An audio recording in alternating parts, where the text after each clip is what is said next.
பொங்கல் விடுமுறை முடிந்து சொந்த ஊர்களிலிருந்து சென்னைக்கு பொதுமக்கள் திரும்பி வருகின்றனர். இதனால் சென்னை அருகே சிங்கப்பெருமாள் கோவில் பகுதியில் போக்குவரத்து நெரிசல் ஏற்பட்டு இருக்கிறது. இது குறித்த கூடுதல் விவரங்களுடன் இணைகிறார் செய்தியாளர் சூரியராஜன். விவரங்களை பதிவு செய்யுங்க. கண்டிப்பாக.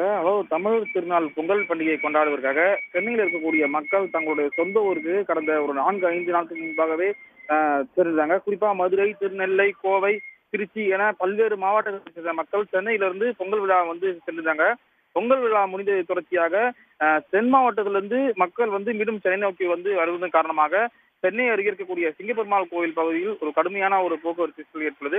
அதாவது ஒரே நேரத்தில் ஆயிரக்கணக்கான வாகனங்கள், 2 சக்கர வாகனங்கள் முதல் 3 சக்கர வாகனங்கள், கார், அரசு பேருந்து, ஆம்னி பேருந்து என பல வகையான வாகனங்கள் தென் மாவட்டத்திலிருந்து சென்னை நோக்கி வருவதன் காரணமாக தான் இந்த போக்குவரத்து நெரிசல் என்பது ஏற்பட்டுள்ளது. பொங்கல் பண்டிகை தொடர்ச்சியாக பொங்கல், மாட்டு பொங்கல், காணும் பொங்கல் என தொடர்ச்சியாக ஒரு 6 நாட்கள் விடுமுறை காரணமாக தென் மாவட்டத்திலிருந்து மக்கள் சென்னை நோக்கி படையெடுத்துள்ள காரணமாக தான் இந்த போக்குவரத்து நெரிசல் என்பது ஏற்பட்டது. குறிப்பாக சொல்ல வேண்டும் என்றால் சிங்கப்பெருமாள் கோவில் முதல் மகேந்திர சிட்டி கிட்டத்தட்ட 2 கிலோமீட்டர் தூரத்துக்கு மேலாக இந்த போக்குவரத்து நெரிசல் என்பது கடுமையாக பாதிக்கப்பட்டுள்ளது.